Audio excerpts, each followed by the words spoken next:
وَلَقَدْ يَسَّرْنَا الْقُرْآنَ لِلذِّكْرِ فَهَلْ مِن مُّدَّكِرٍ.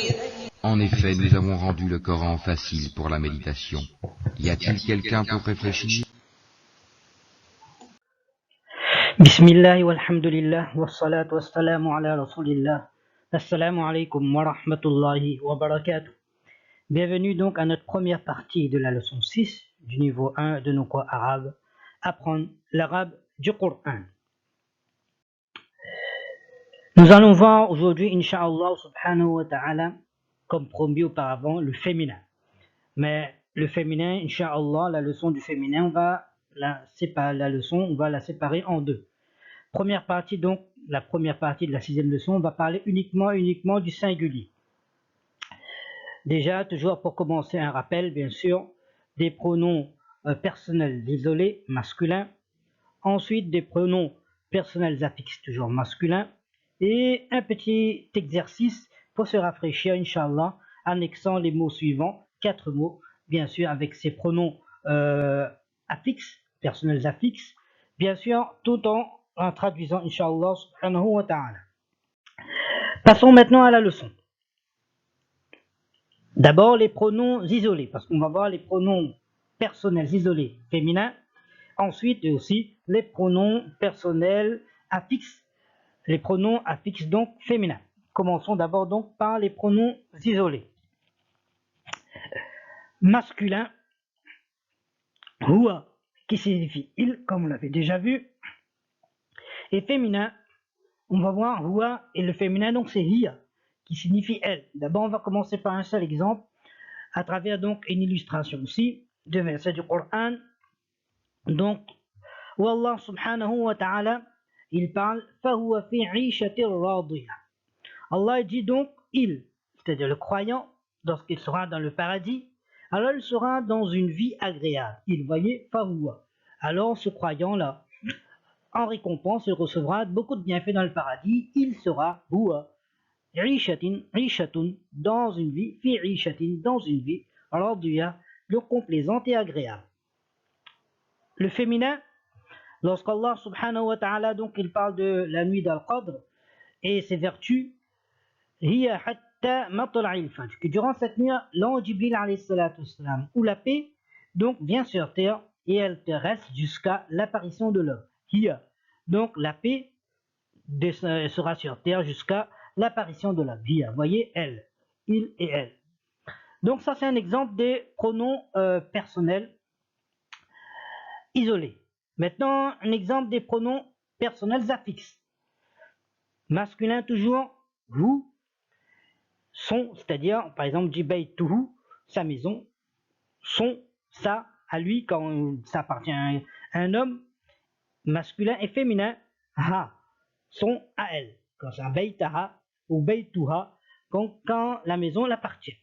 Un exemple, une illustration à travers le Coran, dans Suratul Lahab,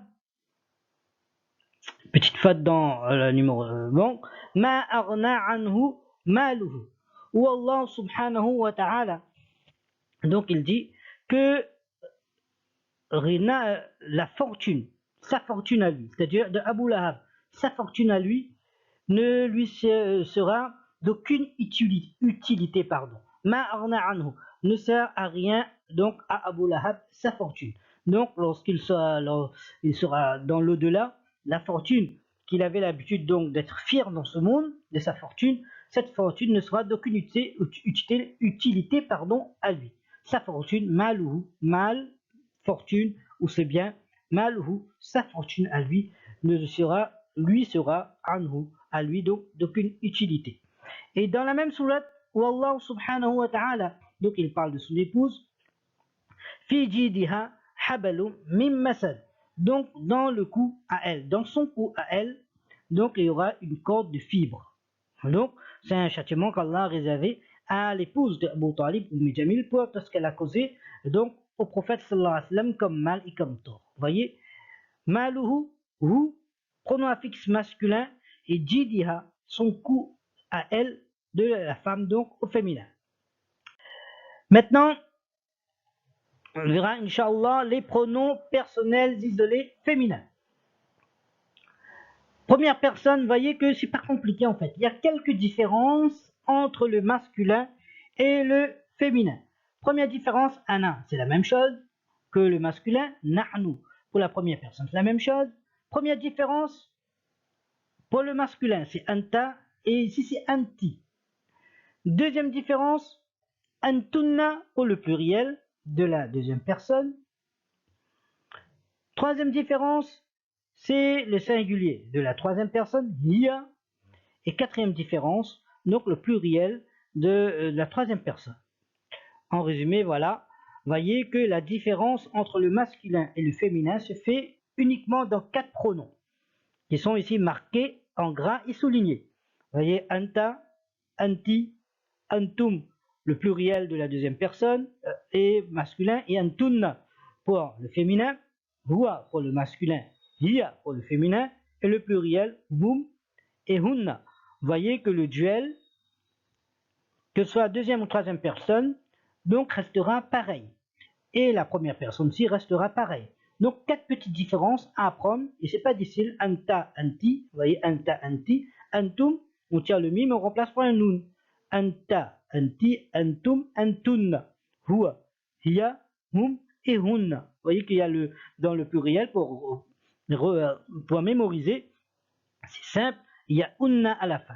Vous voyez, pour le féminin. Ici, c'est pour le masculin, c'est antum, hum, et féminin, tun, antunna et hunna. C'était pour les pronoms personnels isolés, féminins. Maintenant, on verra pour les pronoms personnels affixes, féminins. Même chose, pratiquement pareil, 4 petites différences. À la fin, on ajoute un i, un a pour la première personne, ça ne change pas. Ici, c'est ton et ta, on ajoute un qui au lieu d'un ka. Deuxième différence, kunna, on verra par la suite un petit résumé en bas. Ensuite, ha et hunna. Vous voyez que 4 petites différences, tous les autres pronoms affixes sont similaires aux pronoms masculins. Pareil, ici vous voyez, la différence entre le masculin et le féminin se fait uniquement dans 4 pronoms, en gras et soulignés. Ka, masculin, ki, féminin. Là, pareil, vous voyez, unna, hu et ha, hunna. C'est pareil, le duel sera toujours pareil, la première personne. Pareil, différence ka et ki. Là aussi, pareil, kum et kunna, hunna. Quand il y a le nun tashdid à la fin, nun mushaddad, shadda comme vous voulez, c'est une marque du féminin, et c'est une marque du masculin. Sinon, les autres, il n'y a pas trop grande différence. Voilà, vous voyez que c'est très simple. Le masculin, c'est pour cette raison qu'on a appris d'abord le masculin, parce que en connaissant le masculin, donc on pourra apprendre très facilement le féminin, puisqu'il y a quelques différences uniquement donc dans le féminin par rapport au masculin. 4 différences dans les pronoms personnels isolés et 4 différences dans les pronoms personnels affixes pour les mêmes personnes. De singulier de la deuxième personne, pluriel de la deuxième personne, singulier de la troisième personne et pluriel de la singulier de la troisième et pluriel de la troisième. Les duels resteront pareils et la première personne resteront pareils. Petit exercice très simple, voyez là, Monseigneur, Rabbi, on va mettre au féminin seulement.